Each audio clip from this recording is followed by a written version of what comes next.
Welcome to Minor Matter Strength and Conditioning. My name is Oscar and I'll be your host. For previous videos and more progressions, please visit the channel.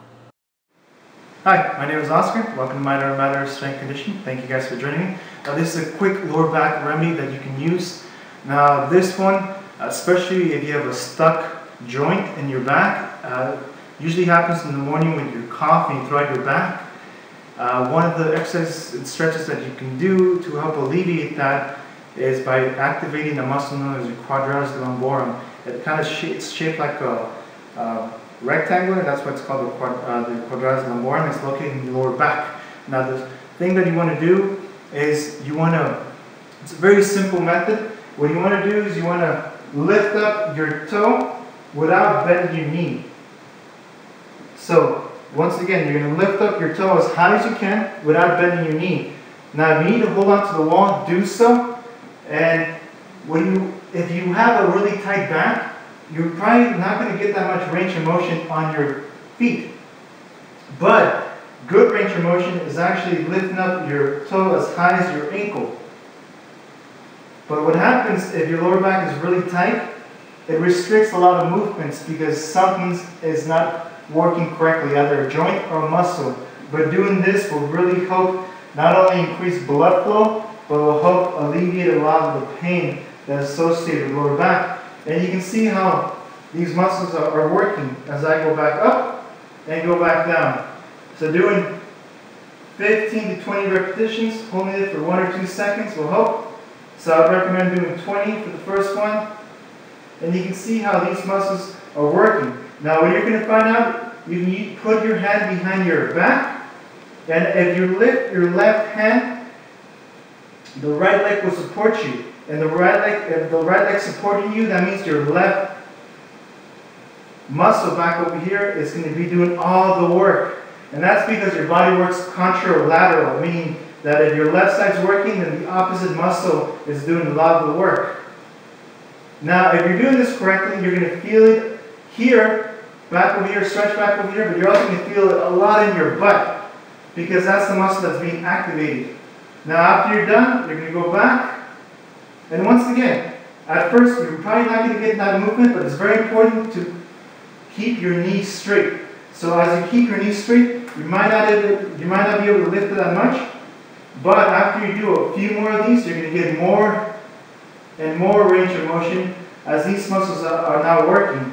Now if I'm lifting my right leg, that means my left glute is being activated, and my right side muscle back over here is being activated. Now we're going to do 15 to 20, and once again you want to be able to hold it for a couple seconds, and as soon as you're done, you're going to go back to the other side. Once again, if you need to hold on to something, do so, and you can see the muscles that I'm working.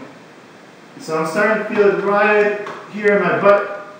And that's because it's not only stabilizing my whole body, but it's carrying a lot of the weight. So after you're done, go back to the other side. And you can do this almost anywhere, staying up on the line. But it will really help increase blood flow around this area, which is generally affected when you throw out your back, or if you have a lot of problems with your back because sitting for too long, or even a lot of golfers throw out their back a lot.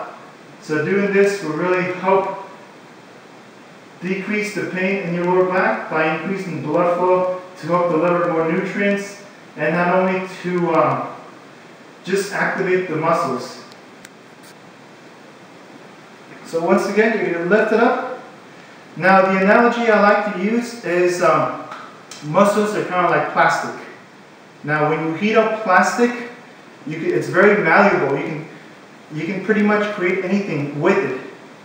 But as it gets cold, plastic becomes really stiff, and now it's almost impossible to move it. Muscles work in that same way. As you move it, it can become a little bit looser and more mobile. Now, a lot of lower back pain is usually due in the morning because you haven't moved. You were sleeping. That's when you get a lot of stiff back. But these are one of the first exercises that you can do to help prevent that from happening. simply by raising up your toe, up and going back down, would really help not only activate your glute muscles, but warm up your lower back by waking up those muscles and help muscle elasticity. That's pretty much what it's called. Because muscle, it's similar to plastic. As you warm it up, it gets a little looser. And as that gets looser, you're going to be able to move more of your toe a little bit higher. So once again, you want to be able to get all the way to your ankle. That's pretty good lower back mobility. And if you really have lower back pain, it's only going to be lifted here. But don't be discouraged, because as you continue to do these, it's going to gradually increase and be more mobile. And once again, you're also working your glutes to help activate other muscles that will help stabilize you when you go back out to the side, so that way you're more stable. So remember, stability before strength, and that way you prevent a lot of injuries.